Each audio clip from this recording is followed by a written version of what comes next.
Nous sommes le 27 juillet. Mesdames, Messieurs, bonjour et bienvenue dans ce journal sorti hier de la 34e promotion de l'école militaire interarmes de Koulikoro, composée de 46 officiers, dont 8 étrangers venant de 5 pays. Elle porte le nom du chef de bataillon Damien Boiteux, premier officier français tué dans la lutte contre le terrorisme dans notre pays. La cérémonie de sortie était présidée par le président de la République par intérim. Le compte-rendu de nos envoyés spéciaux, Mohamed Diarra et Dembawan. Le président de la République par intérim arrive au centre d'instruction Boubacar Sarassi pour respecter une tradition bien établie. Présider la cérémonie de sortie de promotion des officiers de l'école militaire interarmes de Koulikoro. Le chef suprême des armées passe en revue les troupes.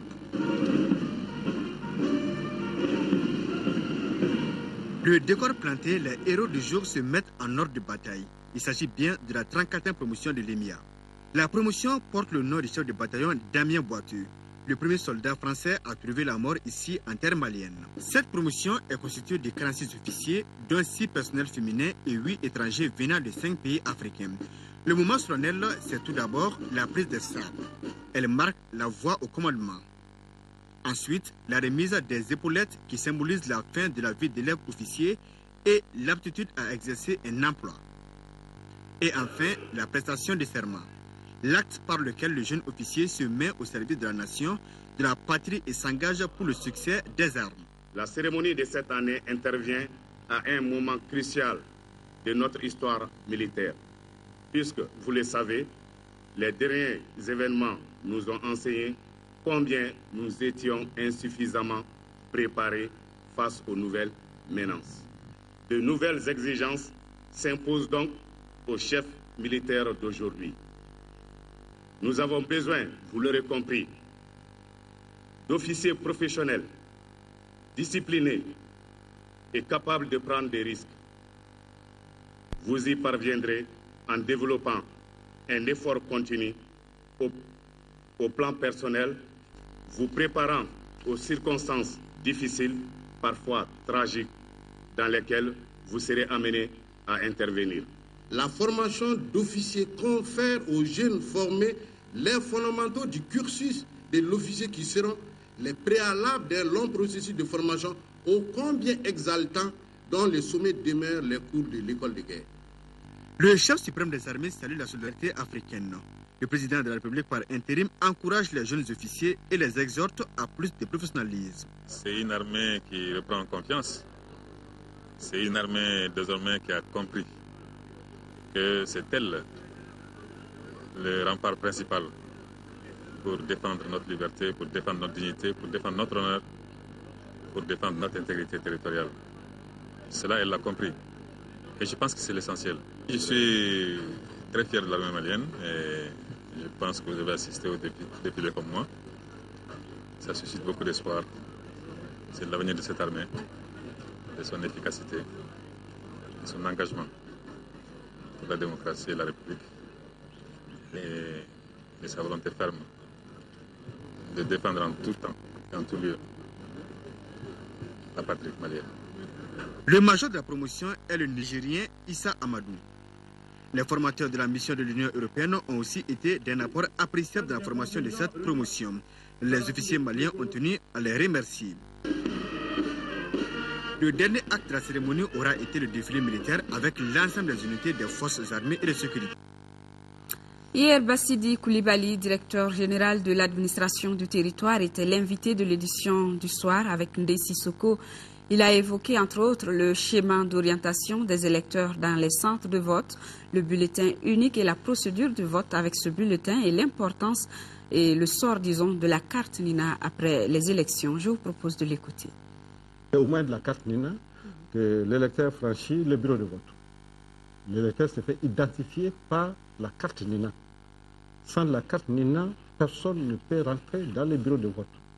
On ne peut pas rentrer ni avec la photocopie d'une carte, on ne peut pas rentrer avec la carte d'une autre personne, uniquement votre propre carte.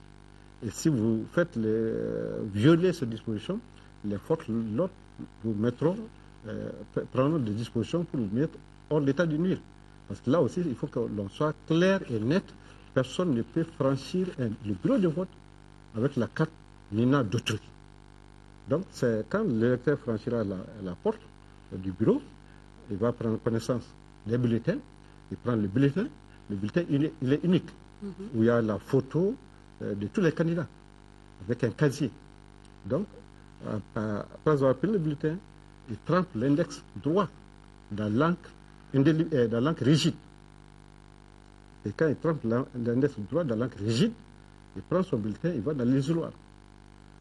Dans l'isoloir, il va mettre son doigt dans les casiers réservés à son candidat.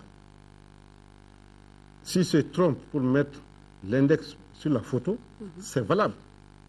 Donc, mais ce qui est demandé, c'est essentiellement dans les casiers blancs, où le nom du candidat est fixé.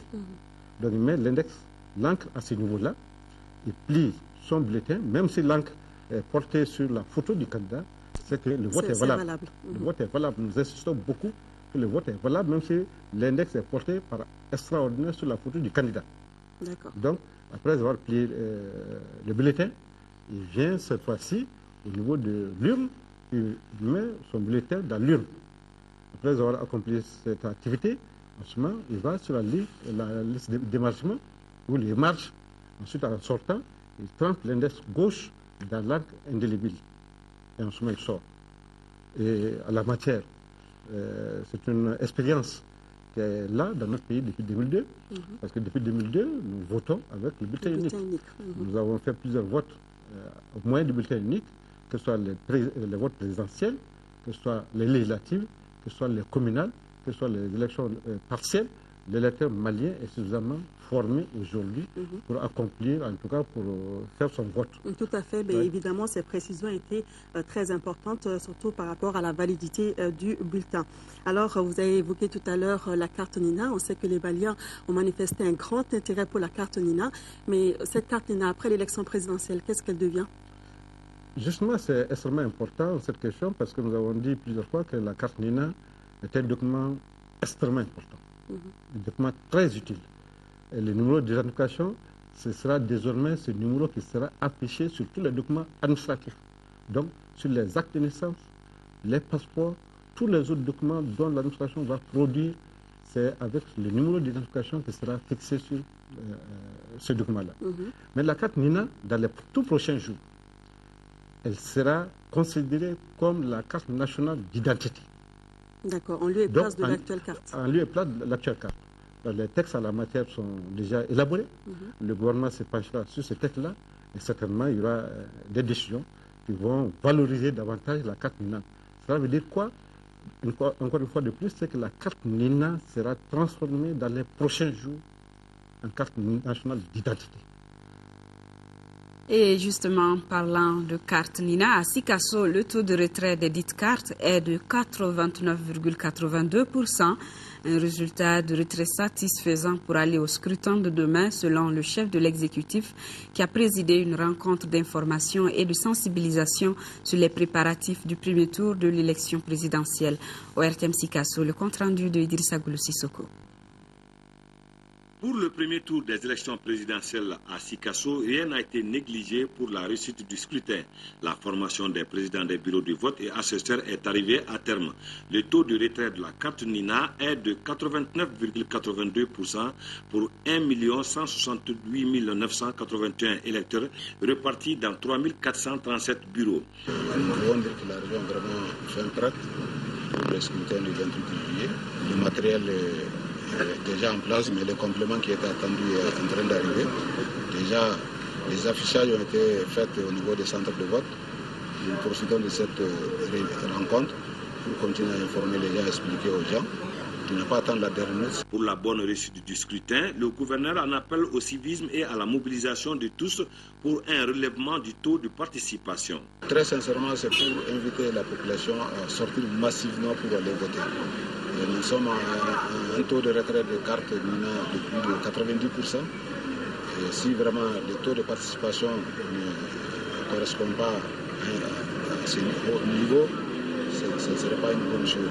A signaler que déjà, L'on note la présence des observateurs nationaux et internationaux et une équipe pour orienter les électeurs vers les bureaux de vote. La campagne se déroule normalement. Pour la réussite de cette élection, les volontaires nationaux de la région de Sikasso se sont également engagés, et cela avec le soutien du Centre régional de promotion du volontariat qui vient d'organiser une rencontre communautaire régionale à leur intention. Objectif, obtenir une participation effective demain 28 juillet. Sekou Konaté, Amadou Dolo, ORTM Sikasso. Initié par le Centre national de promotion du volontariat Antenne de Sikasso, dans le cadre d'une vaste campagne de mobilisation et de sensibilisation en faveur d'une participation effective aux élections, la rencontre communautaire régionale de sensibilisation et d'éducation électorale se veut un cadre d'éveil du sens patriotique et de responsabilisation de la jeunesse. En tout, c'est 50 jeunes volontaires nationaux qui veulent être volontaires médiateurs électoraux autour des élections ici à Sikasso. C'est 10 jeunes volontaires qui ont été choisis et qui viennent des 7 sectes de Sikasso, qui va appuyer les autorités régionales et locales pour la bonne tenue et organisation du premier tour de l'élection présidentielle prévue pour le 28 juillet prochain.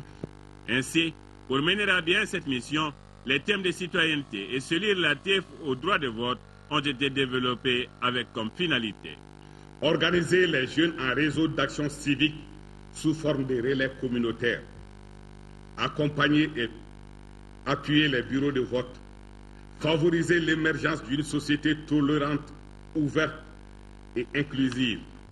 Si, par leur charisme ou éloquence, ils devront non seulement impulser les différentes communautés à voter massivement, mais surtout œuvrer pour la bonne organisation et la réussite des élections libres, crédibles et transparentes. Et les jeunes de prêter serment avant de s'engager sur le terrain. Et en deuxième région, les membres du cadre de concertation et de la commission des élections 2013 font les derniers réglages pour demain. C'était au cours d'une rencontre dont les détails nous ont donnés ici par Koumba Sissi. Ici, en deuxième région, toutes les dispositions ont été prises pour des présidentielles réussies. Ce sont là les conclusions de la réunion des membres du cadre de concertation et de la commission des élections de 2013.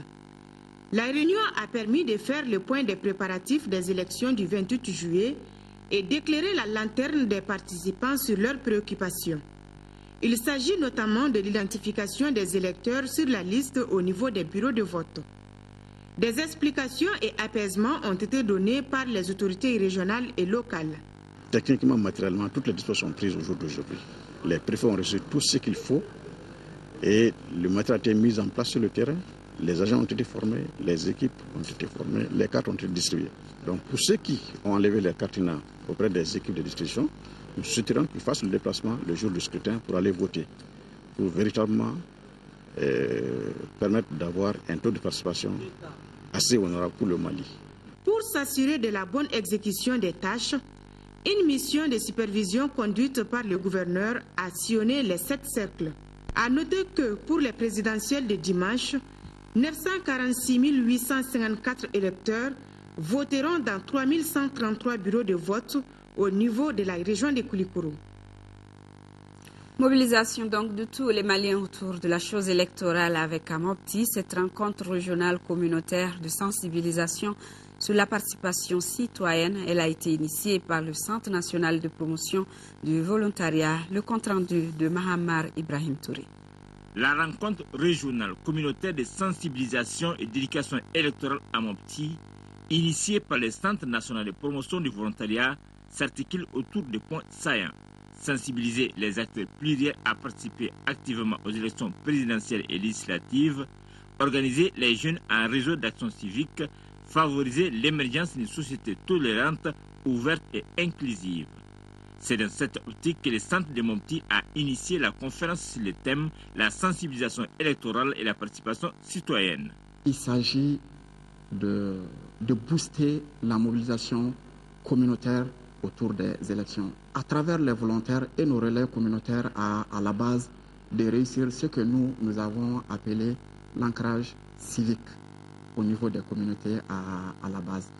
À travers le volontariat qui intéresse particulièrement les jeunes, nous avons voulu faire en sorte que en tout cas, ils puissent constituer des réseaux pour mobiliser le maximum de jeunes en âge de voter.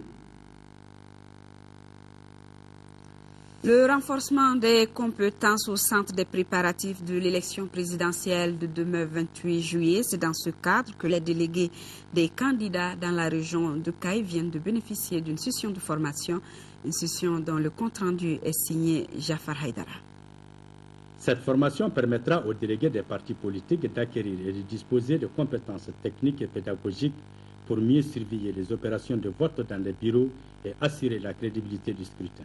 Le délégué dans un bureau de vote représentant désigné du candidat est un maillon essentiel, comme l'a souligné le secrétaire général, de la crédibilisation et de la régularité d'un processus électoral. Ce sont les preuves documentées que vous avez constatées et faire consigner dans le procès verbal des opérations qui pourront seules étayer les saisines devant le juge électoral par votre mandat. Au cours de cette session, les délégués connaîtront leurs droits et obligations. Ils seront aussi préparés et outillés pour le suivi et la collecte des informations pour le candidat de leur parti. En ne disant que la vérité et rien que la vérité sur le déroulement des opérations de vote et de dépouillement, les délégués de partis politiques ou des candidats concourent efficacement au maintien de la confiance de leur mandat en la sincérité des résultats des élections et à l'acceptation par ceux-ci du verdict des urnes, ou à défaut, à la formulation de requêtes documentées des candidats devant le juge du contentieux. Il faut rappeler que les missions du délégué dans les bureaux de vote sont très importantes car elles permettent de témoigner de la nécessité des opérations électorales, de leur transparence et surtout la sauvegarde des résultats issus de l'urne. Cette formation s'est tenue grâce au National Democratic Institute avec l'appui financier de l'USAID. Et nous restons à Caille où 100 déplacés des régions du Nord ont regagné volontairement leur localité. Ils ont quitté mardi la cité des Rails à bord d'un car affrété par le projet d'appui aux déplacés du Nord en collaboration avec le Conseil régional et ses partenaires de la région Île-de-France et de la coordination des associations des Caïsiens en France. Le Caille, le compte-rendu de Jafar Haïdara. Le retour volontaire des déplacés des régions du Nord est organisé par le Conseil régional de Caille en partenariat avec la coordination des associations de Caille en France et la région Île-de-France. Ce premier convoi est composé des enfants et des femmes qui sont au nombre de 100 personnes toute de la région de Kaou. C'est une heureuse occasion pour chacun et chacune d'entre vous de retourner dans son propre foyer. Foyer que vous avez quitté depuis des mois et pour certains depuis même, je dirais, des années.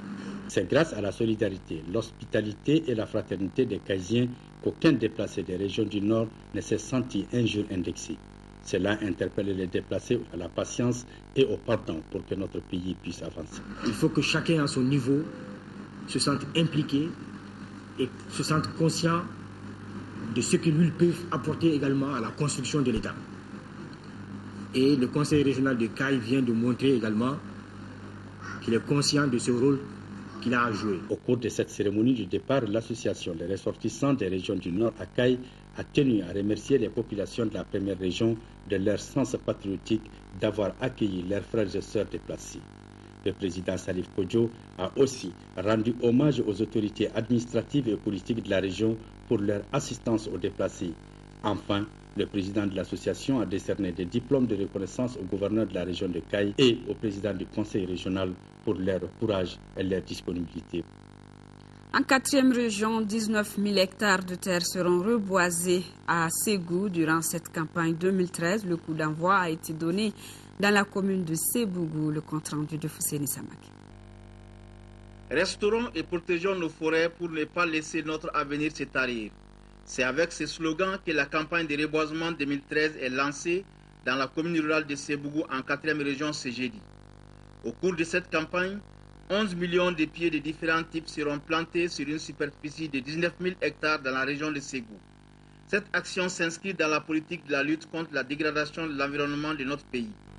Il faut planter des arbres parce que chez nous, ici, les gens sont en train de détruire les arbres à longueur de journée avec le défrichement, les feux de brousse, l'exploitation abusive, les arbres sont en train de disparaître. C'est pour rappeler les gens toujours à vouloir arrêter leur destruction sur les arbres.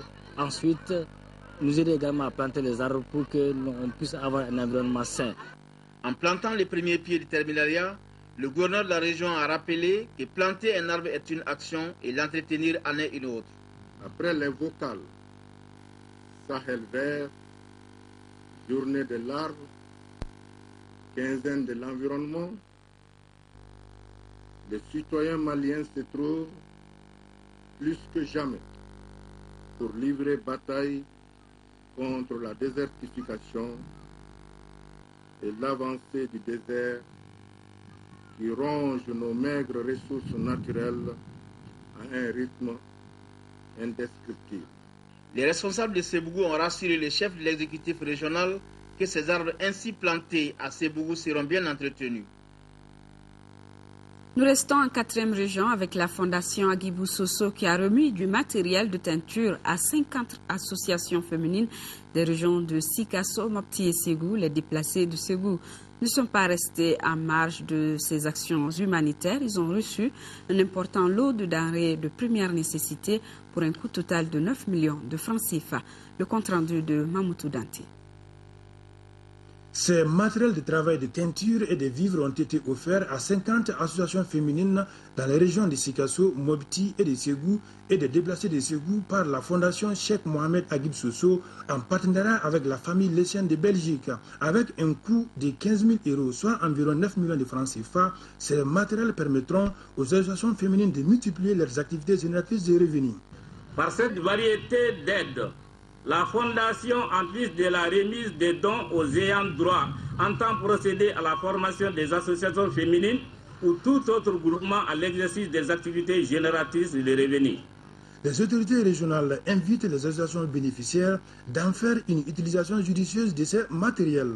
La Fondation n'est pas à sa première édition ni à sa seconde édition. On a été témoin de tout ce que la Fondation fait dans le cadre de l'humanitaire.